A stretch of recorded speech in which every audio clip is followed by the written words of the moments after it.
করতে পারে না। ওটা ধোকাবাজ শয়তান আমার এখানে আসে, আমি ওকে দেখতে পারি না, কিন্তু আমি ওরা নাও করতে পারি না। হ্যাঁ, কারণ ও আমার ভক্ত। ওর চরিত্র খুব খারাপ।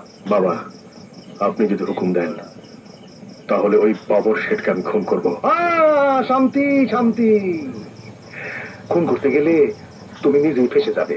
তাহলে আমি কি করব আপনি বলে দিন।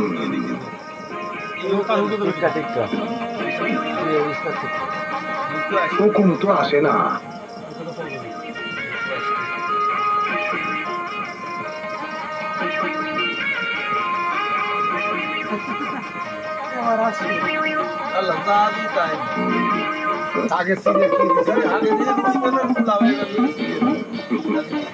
আসছে, হুকুম আসছে।